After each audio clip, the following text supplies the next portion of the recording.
Good evening. ये trigonometry का दूसरा वीडियो है। इससे पहले वीडियो में हमने आपको बताया था कि ट्रिग्नोमेट्री क्या होती है, यानी कि त्रिकोणमिति क्या होती है। इसके बेसिक के बारे में हमने जाना था, इसके फार्मूलों के बारे में हमने जाना था। कुछ फार्मूले हमने देखे थे, कुछ और फार्मूले हम आगे देखेंगे। और हमने ये जाना था कि त्रिकोणमिति का इस्तेमाल कहाँ होता है। आज की इस वीडियो में हम जानेंगे कि किस तरीके से ट्रिग्नोमेट्री पर आधारित प्रश्न को सॉल्व करते हैं।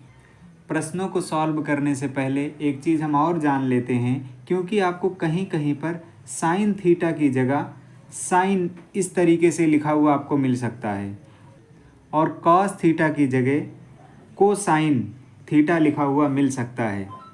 इसी तरीके से सेक की जगह सेकेंड, कोसेक की जगह कोसेकेंड, और टैन की जगह टेंजेंट, और कॉट की जगह को टेंजेंट लिखा हुआ मिल सकता है।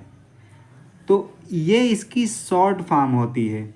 और अगर इसको पूरा करके लिखते हैं तो इधर जो आपको दिखाई दे रहा है ये इसका फुल फॉर्म है। तो इसमें और इसमें कंफ्यूज मत होइएगा, ये दोनों एक ही चीज़ है। कहीं कहीं पर आपको लिखा हुआ मिल सकता है, वो क्वेश्चन में भी कहीं कहीं आपको मिल सकता है, या ऐसे भी आपको कहीं देखने को मिल सकता है। तो चलिए सॉल्व करते हैं क्वेश्चन को। कोई भी प्रश्न हल करने से पहले सबसे ज़रूरी बात ये होती है कि आप उस प्रश्न को समझें कि प्रश्न कहना क्या चाहता है और पूछना क्या चाहता है। तो जैसे हम सबसे पहले इस प्रश्न को पढ़ते हैं और उसको समझते हैं। एक जहाज़ है, लखनऊ से 30 डिग्री कोण पर उड़ना प्रारंभ करता है।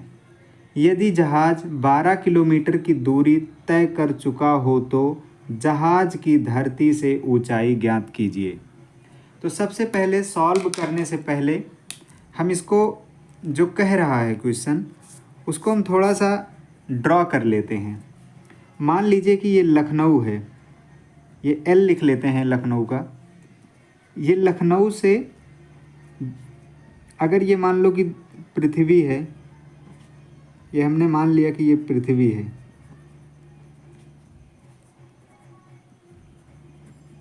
पृथ्वी की ये सतह है, यहाँ से ये उड़ना प्रारंभ करता है। कितना डिग्री का कोण बनाता है? 30 डिग्री का। 30 डिग्री का कोण यहाँ पर बना दीजिए, 30 डिग्री। और कितनी दूरी तय कर चुका है? 12 किलोमीटर की दूरी। क्योंकि ये अगर पृथ्वी हुई तो ऊपर ही जहाज़ उड़ता है हवा में, तो ऊपर की तरफ 30 डिग्री पर ये उड़ रहा है। ठीक है, अब ये पूछ रहा है कि धरती से अगर जहाज़ मान लो कि यहाँ पर पहुँच गया है तो इसकी ऊंचाई क्या है। यानी कि अगर हम इसको ए और बी इसको लिख लें तो ये आपसे पूछ रहा है कि ए और बी की दूरी ज्ञात कीजिए। तो इसको हम कैसे सॉल्व करेंगे?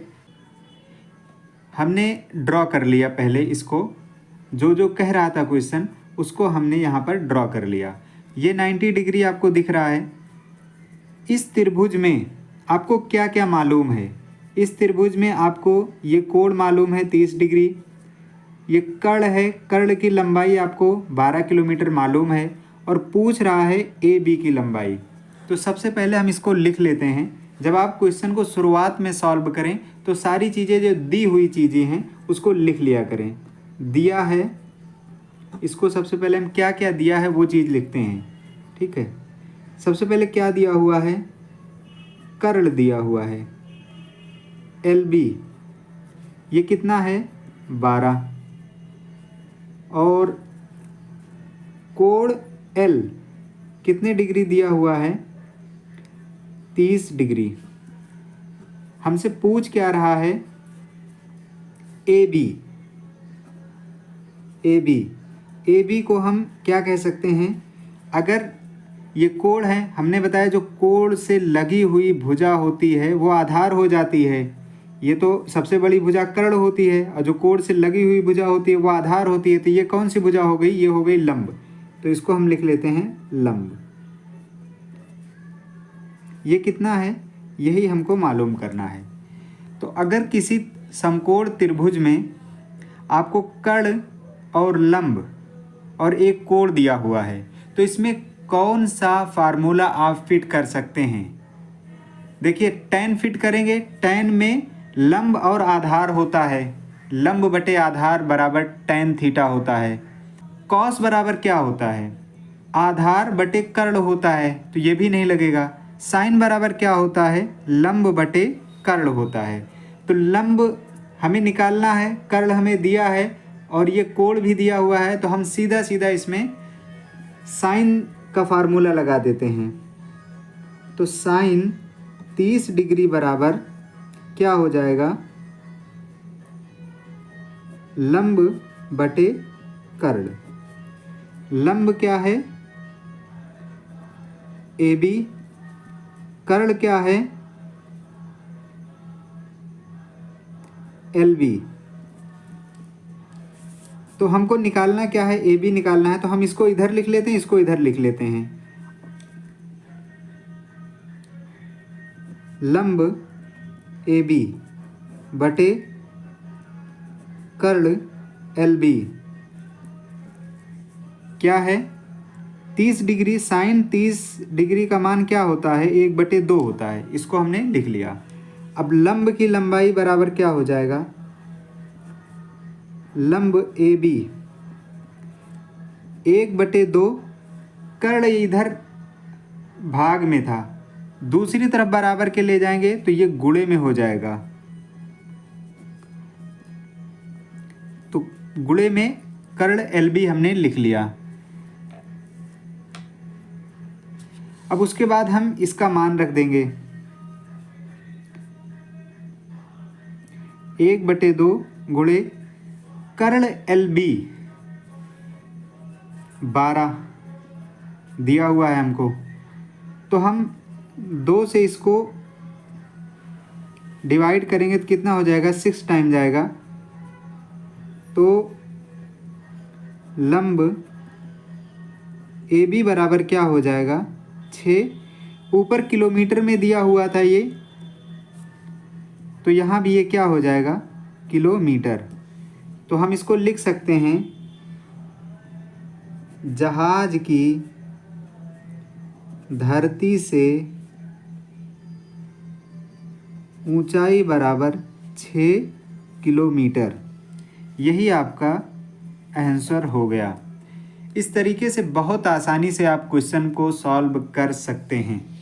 एक चीज़ यहाँ पर आप और नोटिस कीजिए, एक बहुत ही इम्पॉर्टेंट चीज़ आपको बता रहा हूँ। जब क्वेश्चन आप सॉल्व करेंगे ना, तो बहुत सारी चीज़ें, बहुत सारे रिजल्ट निकलते जाते हैं। उसको अगर आप ध्यान करते जाएंगे तो आगे बहुत आपको हेल्प करने वाला है। वो आप सीधा भी उसको आप लिख सकते हैं कहीं भी। जैसे इस क्वेश्चन में, थोड़ा सा इसको हम नीचे करते हैं पेज को, ये आ गया हमारा 6 किलोमीटर। देखिए ये कोण आपका 30 डिग्री है और ये 12 दिया हुआ था, ये हमने कितना निकाला? 6।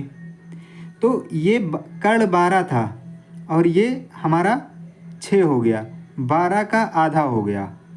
तो अगर हम इससे एक रिजल्ट क्या निकलता है, किसी समकोण त्रिभुज में अगर एक न्यून कोण 30 डिग्री का है, तो 30 डिग्री के जस्ट सामने जो भुजा होगी वो कर्ण की आधी होगी। ये कहीं भी आप डायरेक्टली इसको इस्तेमाल कर सकते हैं। चलिए अब अगला क्वेश्चन सॉल्व करते हैं। अब ये अगला क्वेश्चन है, इसको हम सबसे पहले पढ़ते हैं और समझते हैं कि क्वेश्चन क्या कह रहा है और निकालना क्या है। एक त्रिभुज ABC, ये त्रिभुज का सिंबल है, जिसका कोण C समकोण है, जिसमें AB 13 इकाई है, BC 12 इकाई है, तो निम्नलिखित का मान ज्ञात कीजिए। पहला वो आपसे निकलवाना चाह रहा है cos square theta plus sine square theta, और दूसरा निकलवाना चाह रहा है cos square theta minus sine square theta. तो सबसे पहले हम क्वेश्चन में, आपको मैंने क्या बताया, क्वेश्चन को समझिए। त्रिभुज समकोण त्रिभुज है, कोण C समकोण है और दो भुजाओं की लंबाई दी हुई है। तो इसको हम सबसे पहले ड्रॉ करेंगे।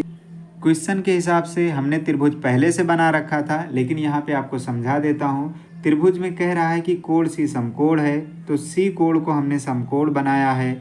उसके बाद सी ये हो गया, अब बची ए बी, तो आप हमने एक समकोण त्रिभुज सिंपली ड्रॉ कर लिया। ठीक है, अब ए हमने इसको मान लिया, बी इसको मान लिया।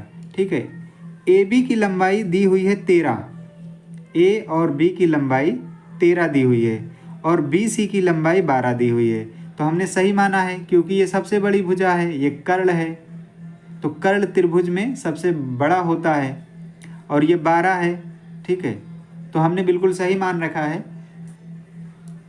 इसी तरीके से आप भी बना सकते हैं। आपको ये चीज़ें ध्यान करनी पड़ेंगी जो मैं आपको बता रहा हूँ, क्योंकि किसी त्रिभुज में सबसे बड़ी भुजा जो होती है वो कर्ण होती है। इतनी चीज़ें आपको पता चल गई।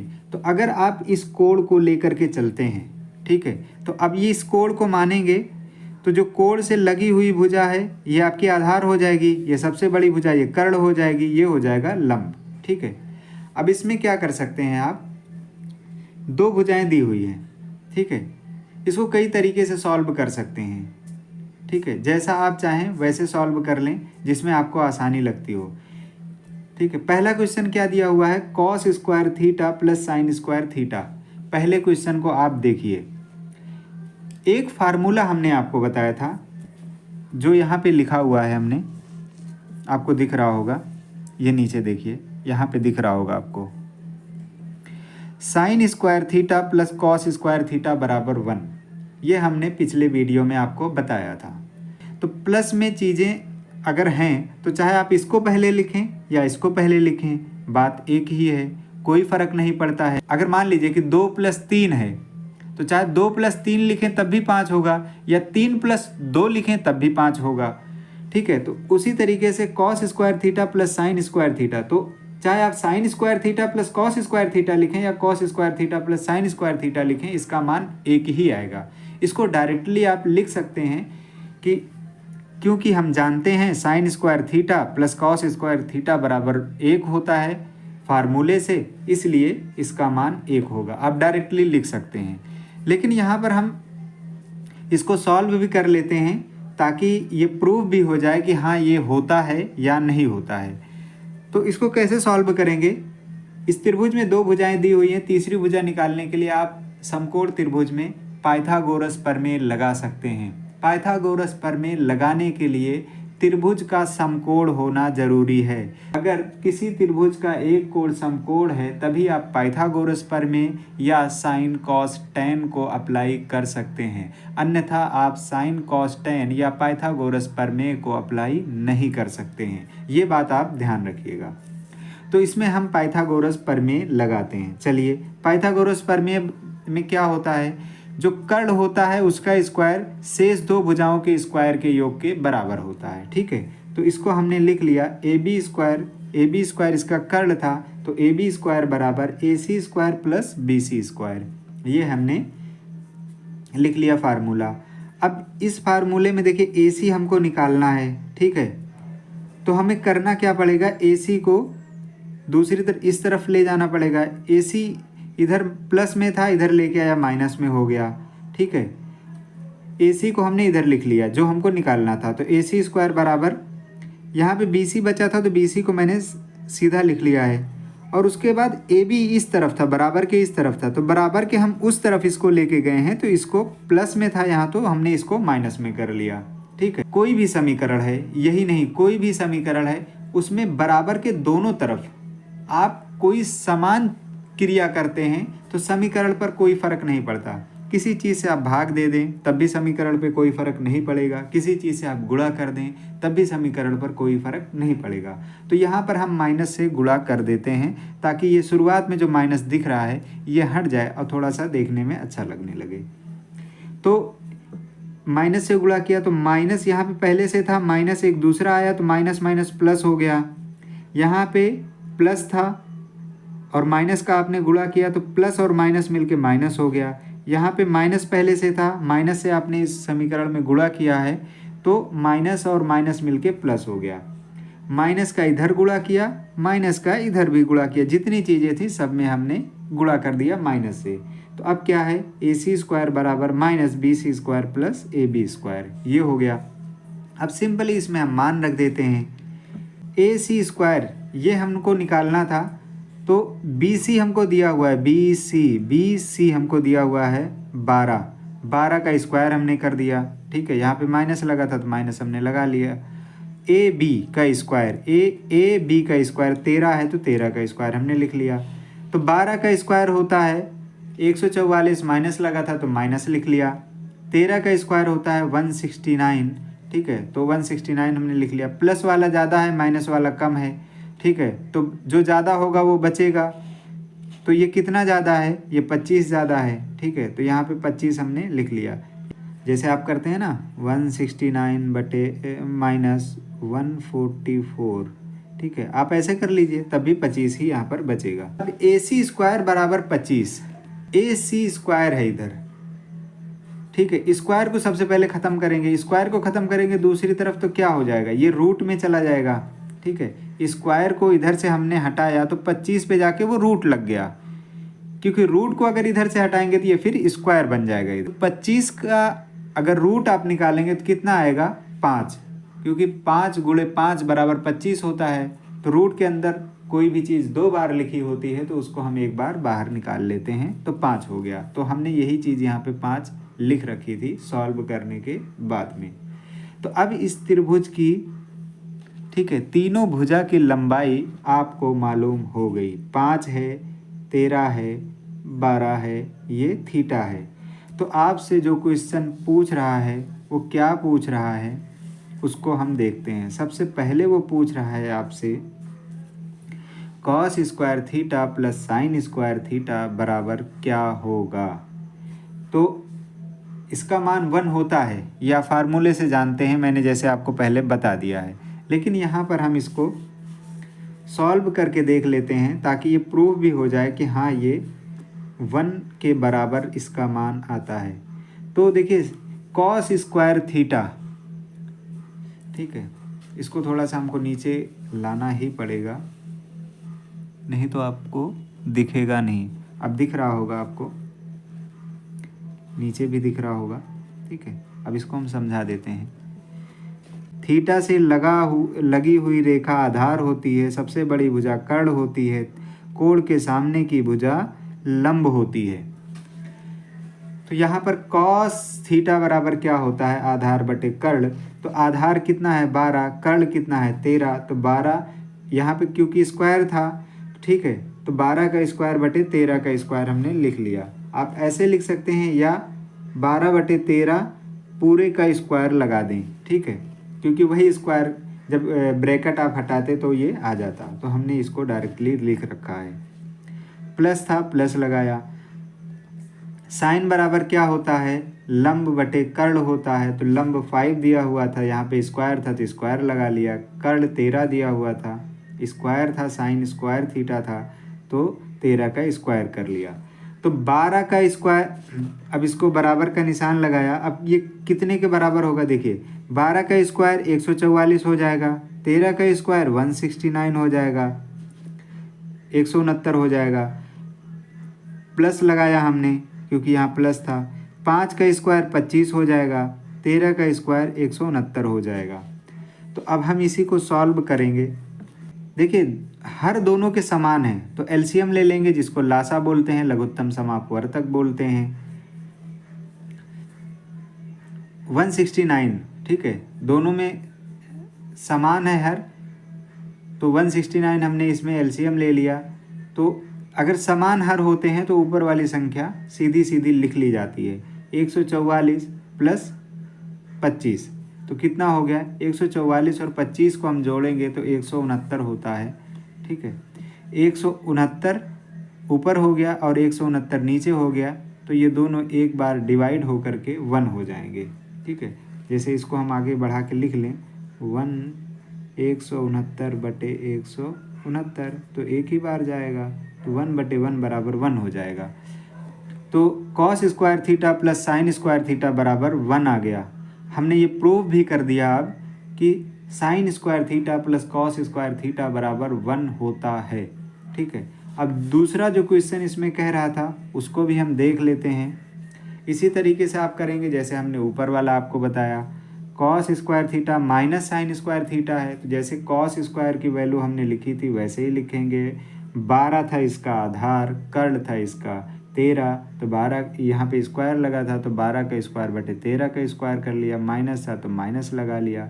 साइन स्क्वायर थीटा था तो साइन लंब बटे आधार होता है, लंब 5 था, स्क्वायर यहाँ लगा था तो स्क्वायर लगा लिया।